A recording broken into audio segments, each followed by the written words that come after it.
15 सितंबर 2023 प्रातः मुरली। ओम शांति। बाप दादा मधुबन। आज बाबा ने सुनाया, मीठे बच्चे तुम रुद्र ज्ञान यज्ञ में बैठे हो। बाबा कहते, मीठे बच्चे तुम रुद्र ज्ञान यज्ञ में बैठे हो। रुद्र से बाबा तुम्हें जो सुनाते हैं वह सुनकर दूसरों को ज़रूर सुनाना है। बाबा ने कहा, मीठे बच्चे तुम रुद्र ज्ञान यज्ञ में बैठे हो। रुद्र से बाबा तुम्हें जो सुनाते हैं वह सुनकर दूसरों को ज़रूर सुनाना है। प्रश्न बाबा ने किया, बाप ने भी यज्ञ रचाए और मनुष्य भी यज्ञ रचते हैं, दोनों में कौन सा मुख्य अंतर है? बाप ने भी यज्ञ रचाए और मनुष्य भी यज्ञ रचते हैं, दोनों में कौन सा मुख्य अंतर है? उत्तर में बाबा ने बताया, मनुष्य रुद्र यज्ञ रचते हैं कि शांति हो अर्थात विनाश न हो, लेकिन बाप ने रुद्र यज्ञ रचा है कि इस यज्ञ से विनाश ज्वाला निकले और भारत स्वर्ग बने। बाप के इस रुद्र ज्ञान यज्ञ से तुम नर से नारायण अर्थात मनुष्य से देवता बन जाते हो। उस यज्ञ से तो कोई भी प्राप्ति नहीं होती। 7 दिन तक स्मृति रहती है, तब तक थोड़ा बहुत भक्त लोग भगवान को याद करते रहते। 7 दिन पूरे हुए और कहाँ भागवत हुई, क्या हुआ, सारी याद भूल जाती हैं, तो क्या प्राप्ति होगी? जब तक किसी बात का लक्ष्य ना होगा तो लक्षण कैसे आएंगे? गीत है, तुम्हारे बुलाने को जी चाहता है। ओम शांति। ये कितना मीठा गीत है और कितना अर्थ सहित है। जो विशाल बुद्धि वाले होंगे वह अच्छी रीति समझ सकेंगे। बुद्धि भी नंबरवार है ना, उत्तम मध्यम कनिष्ठ होते हैं। उत्तम बुद्धि वाले इसका अर्थ अच्छी रीति समझ सकते हैं। तुम्हारे बुलाने के जी चाहता है। बाबा ने कहा, तुम्हारे बुलाने को जी चाहता है। ये कौन याद करते? बच्चे। कौन से बच्चे? बच्चे तो ढेर हैं। जो ब्राह्मण बने हैं, जो देवता थे, जिन्होंने ही पूरे 84 जन्म लिए हैं, उन्होंने ही जास्ती बुलाया है। वही शिव अथवा सोमनाथ के मंदिर की स्थापना करते हैं। सिद्ध होता है हम जो पूज्य देवी देवता थे अभी क्या बने हैं? पुजारी बने हैं। बरोबर हम पूजते फिर पुजारी बने हैं। तो सोमनाथ शिव की पूजा करते हैं, पूजते वही पुजारी बने। तो किसकी पूजा की सबसे पहले? सोमनाथ शिव की। किसने? राजा विक्रमादित्य ने। कब से? द्वापर युग में। तो रुद्र यज्ञ बहुत रचते हैं, रुद्र ज्ञान यज्ञ कभी नहीं रचते। रुद्र यज्ञ नाम रखते हैं। अभी भी रुद्र यज्ञ रच रहे हैं। तुम बहुत अच्छा समझा सकते हो, तुम दूसरों को बहुत अच्छी तरह से समझा सकते हो। रुद्र कौन है? क्या रुद्र ने कभी यज्ञ रचा था? कैसे रचा? फिर क्या उसकी सिद्धि हुई? ये तो कोई नहीं जानते। तुमको अभी ज्ञान का तीसरा नेत्र मिला है। खोल चक्षु ज्ञान के, तुझको मिलेंगे परमात्मा। तुम बच्चों को ज्ञान का तीसरा नेत्र मिला है। परमपिता परमात्मा के सिवाय ज्ञान का तीसरा नेत्र कोई दे नहीं सकता। ज्ञान सागर परमपिता परमात्मा को ही गाया जाता है। मनुष्य को ज्ञान सागर नहीं कह सकते। अभी तुम जानते हमको दादे का वर्षा मिल रहा है। अभी तुम बच्चे जानते हो कि हमको दादे का वर्षा मिल रहा है।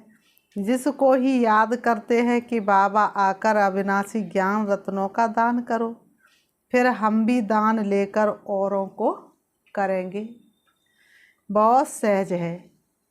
बाबा ने कहा, भगवान धरती पर आते तो बहुत सहज रीति से पढ़ाई पढ़ाते हैं। और वास्तव में तपस्या किसका नाम है? जिसके अपने संकल्प शुद्ध हो जाएं, वही तो तपस्या है। सिर्फ याद दिलाएंगे कि तुम्हारे 2 बाप है। भक्ति मार्ग में 2 बाप हो जाते हैं। सतयुग त्रेता में लौकिक बाप भी होता है, वहाँ वर्षा भी तुम इस समय के पुरुषार्थ अनुसार पाते हो।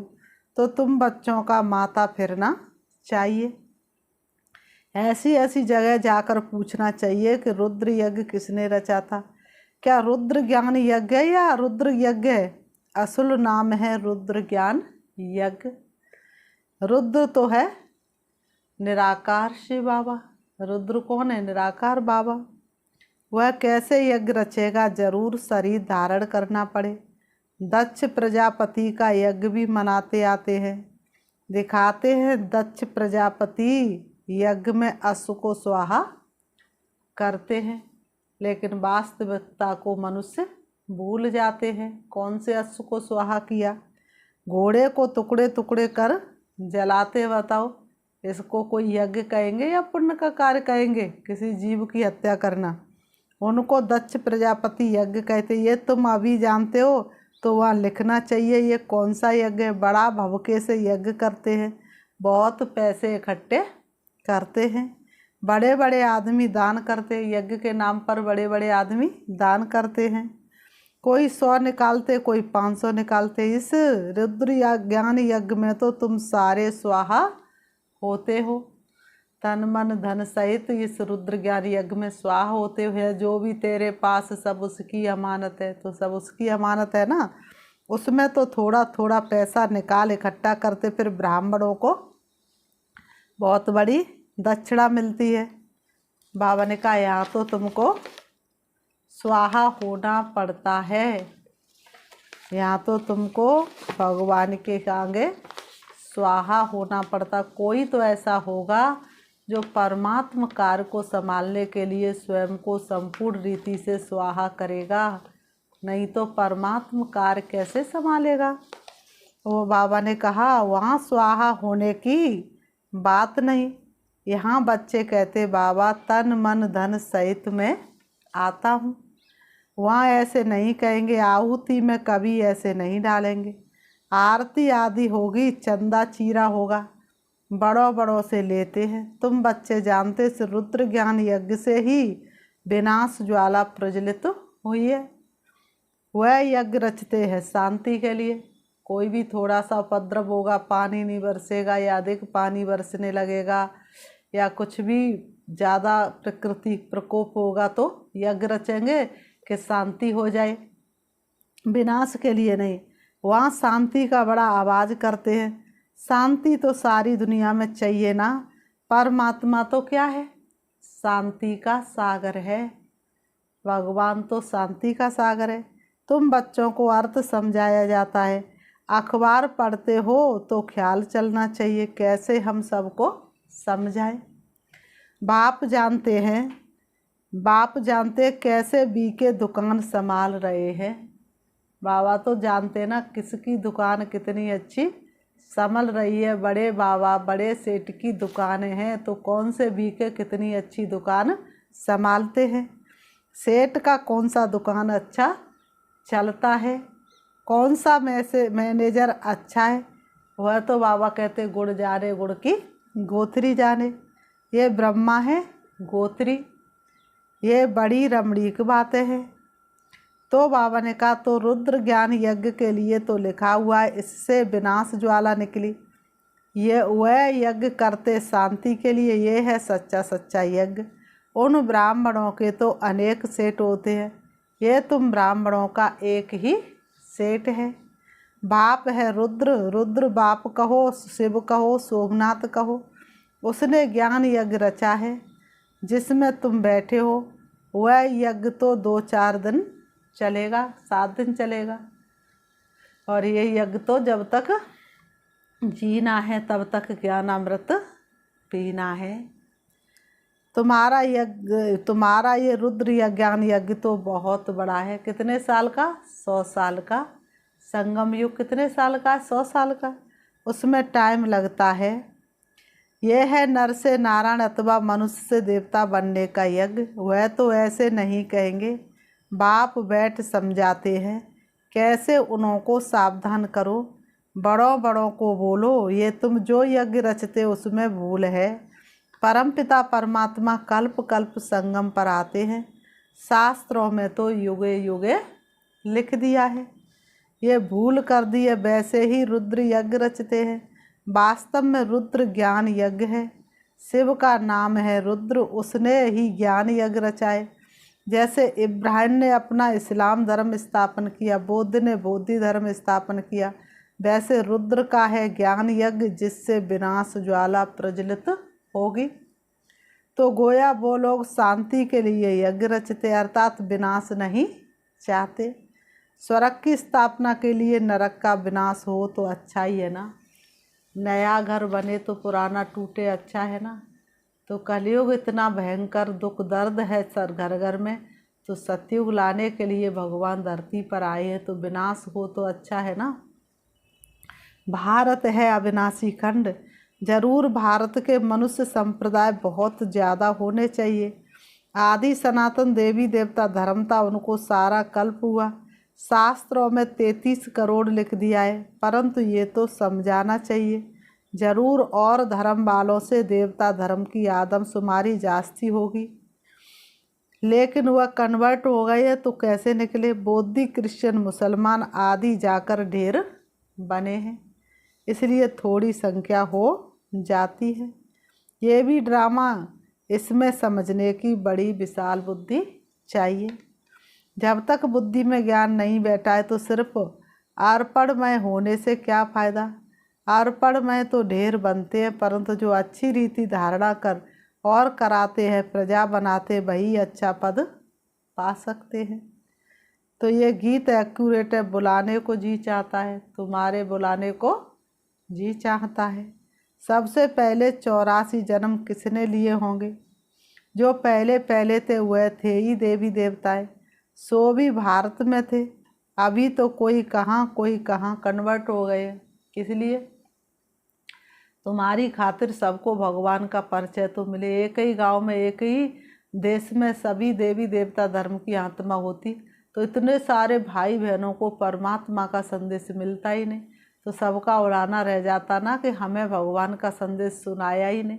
इसलिए एक देवी कुल की आत्मा एक गांव में जाओ तो एक ही होगी, लेकिन उसके बहाने से सबको परमात्मा का संदेश सुनने को मिलता है। कई तो भारत से बाहर चले गए, नहीं तो वास्तव में भारत जैसा बड़े से बड़ा तीर्थ और कोई है नहीं। और सभी धर्म स्थापक जो हैं उनको भी पावन बनाने के लिए भगवान को भारत में आना पड़ता है, क्योंकि सब पतित है। सबको पावन बनाने वाला एक है, ये तुम जानते हो। तुम्हारे में भी नंबरवार अर्थात रीति जान सकते हैं। तुम कहेंगे हम रुद्र ज्ञान यज्ञ में बैठे, ऐसा कोई यज्ञ होता है क्या जिसमें इतना समय बैठे हो, जो कितना लंबा समय चलता ही रहे? तो ऐसा यज्ञ किसने रचा है? स्वयं भगवान ने आकर के। फिर सतयुग त्रेता में कोई यज्ञ होता नहीं, आधा कल्प तक कोई यज्ञ नहीं। क्या बैठ करते हो? रुद्र जो ज्ञान सुनाते हुए सुनते ही रहते हो। जहाँ तक रुद्र बाबा इस शरीर में है सुनाते ही रहेंगे। प्रजापिता ब्रह्मा भी तो जरूर यहाँ होगा ना। ब्रह्मा का दिन और ब्रह्मा की रात गाई हुई है। सूक्ष्म वतनवासी ब्रह्मा का थोड़े ही दिन और रात बनाएंगे, वह तो सूक्ष्म वतनवासी देवता है। दिन और रात का प्रश्न यहाँ का है। ब्रह्मा की रात माना पतित, फिर वही पावन बनते हैं तो दिन होता है। ब्रह्मा को भी पावन बनाने वाला वह एक सतगुरु है। इसलिए क्या गाते हैं? मेरा सतगुरु बहुत पुराना मरम काऊ बिरले ने जाना। सत बाबा, सत टीचर, सतगुरु तीनों इकट्ठे हैं। पहले जरूर बाप के बच्चे होंगे, फिर पद टीचर से पाएंगे। नंबरवार है ना। ये भी बुद्धि में रहे तो कितनी खुशी रहे। तुम पहले बेहद के बाप के थे ना, यहाँ आए हो पाठ बजाने। भक्ति मार्ग में बेहद के बाप को याद करते आए हो, क्योंकि वह है स्वर्ग का रचयिता, जरूर स्वर्ग की राजाई देने वाला होगा। यह समझाना तो बड़ा सहज है, सेंसिबल ही समझा सकेंगे। वास्तव में सेंसिबल तुम ब्राह्मण हो। तुम्हारे में जो अक्लमंद हैं उनमें भी नंबरवार है। दुनिया के अक्लमंद भी नंबरवार है ना। यहाँ भी जो सेंसिबल बनते जाएंगे वह ज़रूर अच्छा नंबर पाएंगे। हर एक अपनी दिल से पूछे हम कहाँ तक सेंसिबल बना हूँ। जैसे बाबा मुरली चलाते वैसे वहाँ भी तुम्हारी मुरली चल सकती है। तुम उन्हें समझाओ कि रुद्र यज्ञ और रुद्र ज्ञान यज्ञ में रात दिन का फर्क है। रुद्र ज्ञान यज्ञ रचा तो उससे विनाश ज्वाला निकली, भारत स्वर्ग बना, और ये फिर यज्ञ रचते हैं विनाश ना हो, अर्थात स्वर्ग स्थापन ना हो। ये तो उल्टी बात हो गई। तब तो बाबा कहते मैं इन सब का उद्धार करने आता हूँ, रुद्र ज्ञान यज्ञ रचता हूँ। तो तुम प्रतिज्ञा करते बाबा हम आपसे सुनकर और दूसरों को सुनाएंगे। अच्छा, औरों को सुनाओ, पहले यहाँ तो रिपीट करो, घड़ी घड़ी रिपीट करो, जो फिर कहाँ समझा सको। फर्स्ट क्लास पॉइंट है। उस यज्ञ में तो जौ तिल आदि डालते हैं, मेरे रुद्र ज्ञान यज्ञ में तो सारी पुरानी दुनिया की सामग्री स्वाहा हुई थी। परंतु ये सब बातें कोई की बुद्धि में अच्छी रीति धारण नहीं होती।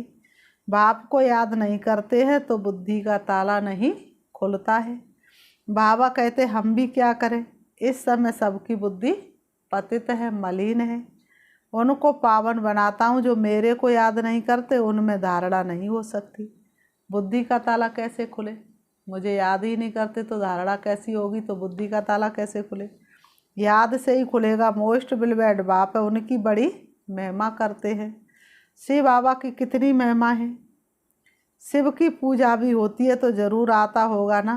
बगैर आर्गन से क्या आकर करेंगे, कैसे सुनाएंगे।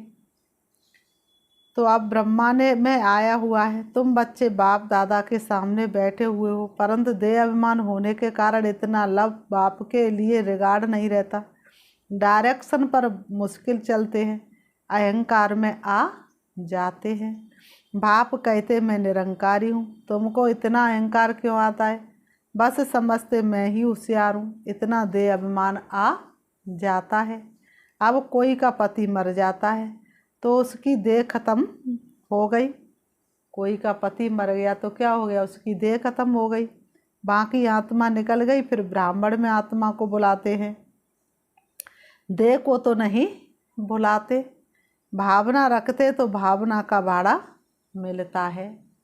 बाबा ने कहा पति की आत्मा में भावना रखी तो भावना का भाड़ा मिला। पति को याद करते हैं तो पति का साक्षात्कार कर लेते तो क्या मिला, पर क्या करें, इतना मोह हो गया है। बाबा साक्षात्कार तो कराते हैं ना, ऐसे बहुतों का प्यार होता है। आएगी तो आत्मा ना, कोई का स्त्री में प्यार है तो भावना का भाड़ा मिल जाता है। स्त्री को देख लेते, चीज़ ले आते हैं, खुद उनको पहनाते हैं। शरीर तो खुद ही अपने हाथों से जलाया, कौन आई, आत्मा आई। बाबा कहते स्त्री को देख लेते, चीज़ ले आते, खुद उनको पहनाते। ऐसे बहुत कुछ होता आया है। आगे बहुत विधि से खिलाते थे, जैसे गणेश को अथवा नानक आदि को याद करते तो साक्षात्कार हो जाता है, ऐसे बहुतों को हो सकता है। परंतु वह चाबी एक बाप के हाथ में है। दिव्य दृष्टि की चाबी किसके हाथ में है, शिव बाबा के हाथ में है। शिव बाबा ने दिव्य दृष्टि की चाबी किसी के हाथ में नहीं दी, किसी के हाथ में दे देते तो क्या होता, किसी को साक्षात्कार कराते और किसी को नहीं कराते। इसलिए बाबा ने दिव्य दृष्टि की चाबी किसी के हाथ में नहीं दी है। बाप कहते ये साक्षात्कार की बातें भी ड्रामा में नूदी हुई है, तो चलती ही रहती है। साक्षात्कार कराया, ड्रामा चला, ठहरता नहीं है। ड्रामा को भी अच्छी रीति जानना होता है। बाबा कहते ड्रामा को भी अच्छी रीति जानना होता है। अरे बाबा का तो अच्छी रीति रिगार्ड रखो। बाबा ने कहा किसी का नहीं रिगार्ड रखा आज तक, तो बाबा का तो अच्छी रीति रिगार्ड रखो। धरती पर आए हुए भगवान का तो रिगार्ड रखो। बाप में इतना रिगार्ड प्यार रखना बड़ा मुश्किल समझते हैं। समझते हुए तो निराकार है, कहते ये तो उनका रथ है, इनको हम क्या करेंगे, हम तो निराकार को ही याद करेंगे। अच्छा, निराकार की गोद में जाकर दिखाओ, साकार के बिना निराकार की गोद में जाकर के दिखाओ, बैठ के दिखाओ। निराकार साथ खाओ, बाबा कहते खाओ पियो, तुम इनके पास क्यों आते हो फिर? तुम साकार के पास क्यों आते हो फिर? कहते नहीं बाबा, आप इनमें हो, आपको ही इसमें विराजमान समझ चलते हैं।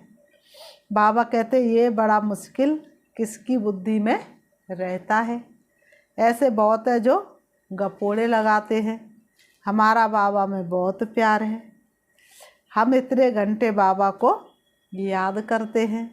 बाबा कहते मैं भी पूरा याद नहीं करता हूँ। कौन से बाबा? ब्रह्मा बाबा कहते मैं भी सुबह से शाम तक याद नहीं करता हूँ। मैं तो एक ही सिकीलता बच्चा हूँ, फिर भी मैं पुरुषार्थ बहुत करता हूँ। बाबा कहते फिर भी मैं पुरुषार्थ बहुत करता हूँ। फिर बाबा कहते अच्छा, मीठे मीठे सिकीलते बच्चों प्रति मात पिता बाप दादा का याद प्यार और गुड मॉर्निंग। रूहानी बाप की रूहानी बच्चों को नमस्ते। हम रूहानी बच्चों की रूहानी बाप दादा को याद प्यार और नमस्ते नमस्ते नमस्ते। धारणा के लिए मुख्य सार नंबर 1, अर्पण होने के साथ साथ अपनी बुद्धि को विशाल बनाना है। अर्पण होने के साथ साथ अपनी बुद्धि को कैसा बनाना है? विशाल बनाना है। ऊंच पद के लिए अच्छी रीति धारणा करनी और करानी है। शिव पिता की याद दिलाते चलो, सबके भाग्य जगाते चलो। सर्वोच्च सेवा है यही, शिव संदेश सुनाते चलो। नंबर 2, बाप समान निरंकारी बनना है। अहंकार छोड़ बाप से अति लव व रिगार्ड रखना है। दे अभिमान में नहीं आना है।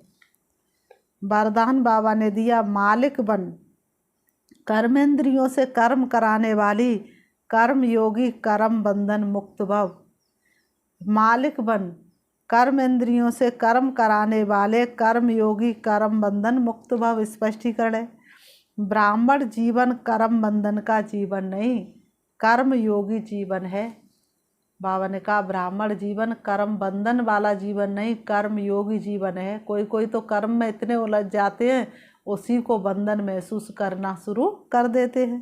कर्म इंद्रियों के मालिक बन जो चाहे, जैसे चाहो जितना समय कर्म करने चाहो वैसे कर्म इंद्रियों से कराते चलो, तो ब्राह्मण सो फरिश्ता बन जाएंगे, कर्म बंधन समाप्त हो जाएंगे। ये देह सेवा के अर्थ मिली है। इस तन में तो प्राण रखे हैं बाबा तेरे ही खातिर। कर्म बंधन के हिसाब किताब की जीवन समाप्त हुई। पुरानी देह और देह की दुनिया का संबंध समाप्त हुआ, इसलिए इसे मर्जीवा जीवन कहते हैं। स्लोगन, दिलाराम के साथ का अनुभव करना है तो साक्षी पन की इसकी स्थिति में रहो।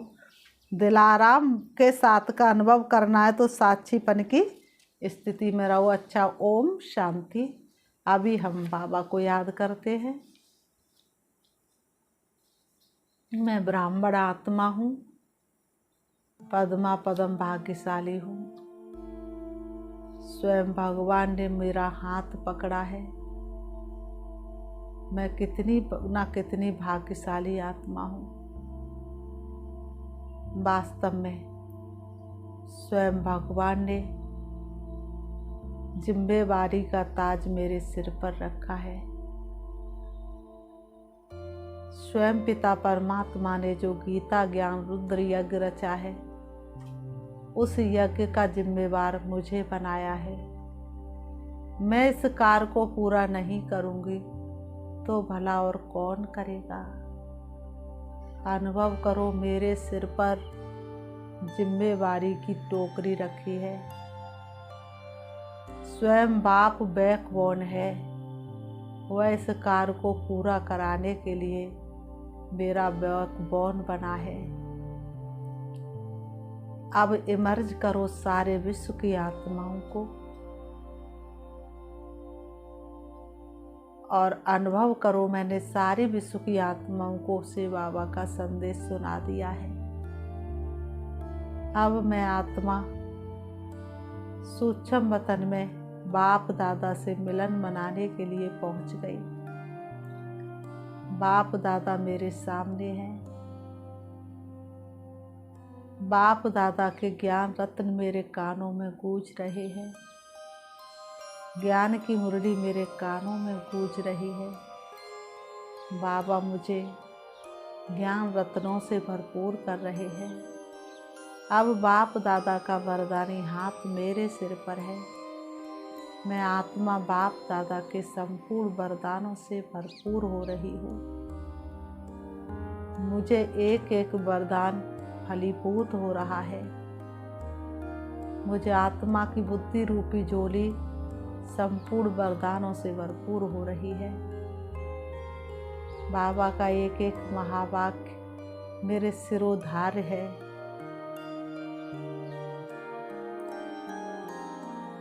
श्री बाबा से वरदान लेती हुई मैं आत्मा परम धाम सूक्ष्म वतन से नीचे आ रही हूँ। आ जाती हूँ सृष्टि रंगमंच पर। आकर के दोनों ब्रहों के बीच ब्रकुटी में विराजमान हो जाती हूँ। ओम शांति।